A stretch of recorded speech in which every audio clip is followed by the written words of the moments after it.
You're welcome to the Economy and Politics Conversation. I'm Ottoabasi Abasiekong. This edition will discuss the 2025 outlook for the Nigerian business environment. Joining me virtually for this conversation is Dr. Muda Yusuf, the CEO of Center for the Promotion of Private Enterprise.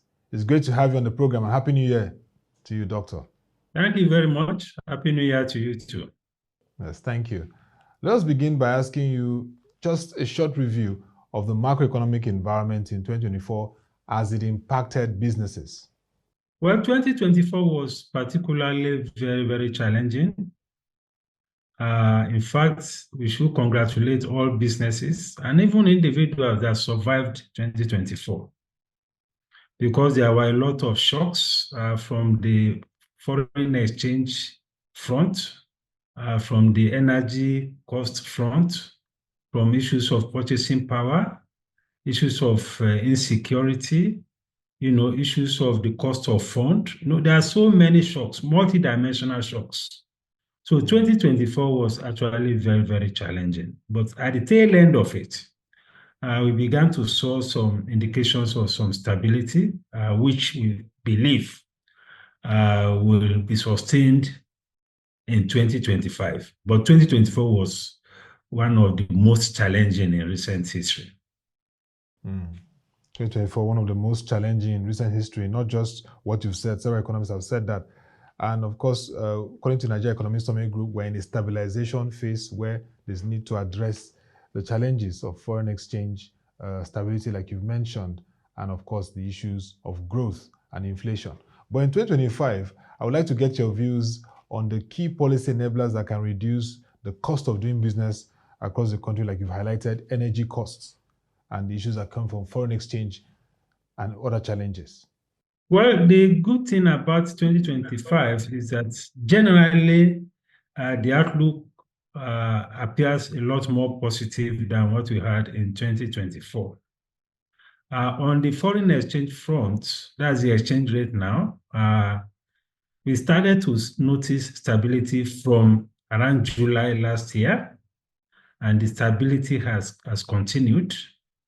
And no thanks to the improvement in our foreign reserves and the capacity of the central bank to intervene a lot more periodically and a lot more frequently to stabilize prices. So that is something that gives us some optimism around foreign exchange. When we look at the level of inflows from autonomous sources of foreign exchange, particularly the IMTOs, the remittances from the diaspora, the fact that we're able to raise some funding externally, the euro bond, the domestic dollar bond, all of these have had some impressive impact on the level of our reserves. And the fact that the CBN has been able to clear almost about $7 billion US backlog of foreign exchange mature obligations. When we also look at the energy sector outlook, it's also looking a bit promising for a number of reasons. First, we have improved domestic refining of petroleum products, which is good, and we are seeing some fairly good impact of that on energy prices, particularly the price of PMS. And looking at what is also happening geopolitically, especially with the Trump administration now in the saddle, we expect that globally energy prices are likely to come down because of the impact of Trump and US and the commitment of the new US administration to bringing down energy prices, both by influencing the suppliers globally and more importantly by scaling up oil production in the United States. That is one. Secondly, the fact that the new US administration will also be able to impact on geopolitical tension, especially around Ukraine and Russia. So if we're able to do that, we're likely to see a lot more production globally in crude oil price, in crude oil production, and that may also bring down energy costs. So if energy costs come down, of course, it is not very good for government revenue because that means that crude price will come down and oil revenue will reduce, foreign exchange earnings will reduce, but it's good for business because the cost of PMS is likely to come down, the cost of diesel the cost of AGO, the cost of gas, because all of these things are directly linked to global oil prices. So energy price outlook is also looking fairly good in my view. Then, of course, issues of insecurity, well, that is neither here nor there. We can't say much about that because it seems to be going back and forth on that, one step forward, two steps backward. But the two critical issues are around energy costs and foreign exchange. And the outlook for those two critical variables are looking positive for 2025. So that gives a lot of optimism for better stability in terms of prices, inflation outlook, that will also be impacted, by these two major variables. Very interesting. Energy and foreign exchange looking good so far from what you've said.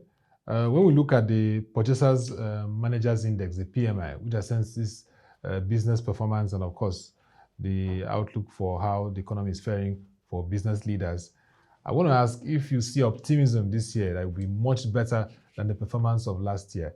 The Manufacturers Association of Nigeria, in their latest report, said that in the first half of 2024, they had about 1.4 trillion naira of unsold inventory. That was quite huge. So what is your take on when we look at the PMI for this year? When we look at PMI, again, I come back to these two major variables, the exchange rate and energy prices. Because when you look at our manufacturing sector, these are the two biggest factors that impact manufacturing performance. So if those factors moderate in 2025, then we should see an impact on manufacturing sector performance. Because manufacturing sector performance is significantly impacted by exchange rates, and it's also significantly impacted by energy costs.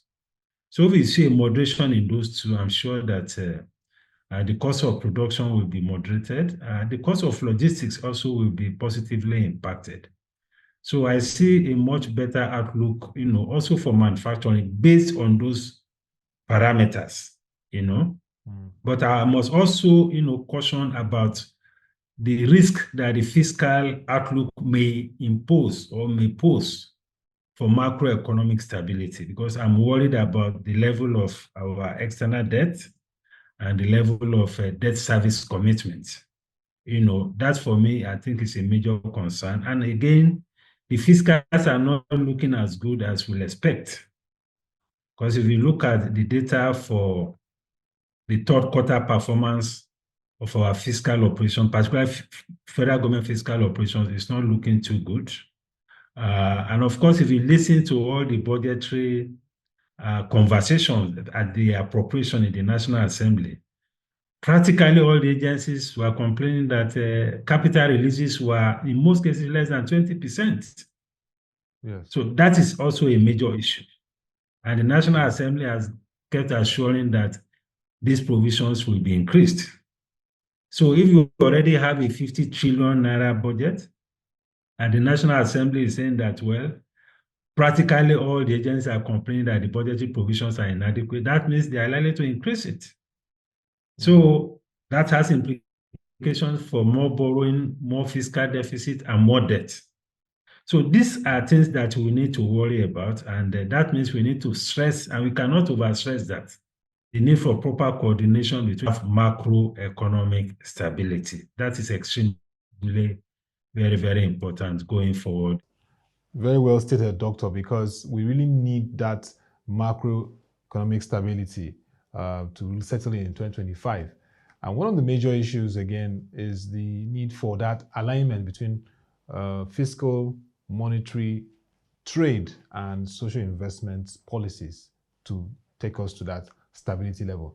And trade is very important. This is where your industry, where your sector is. Private sector looks at the Ministry of Industries, Trade and Investment, and how they facilitate a business-friendly environment to unlock the growth and economic prosperity for the country. What are your expectations in ensuring that we have a much business-friendly environment, and also that the key sectors, manufacturing and others, are encouraged and incentivized to support the growth of the economy?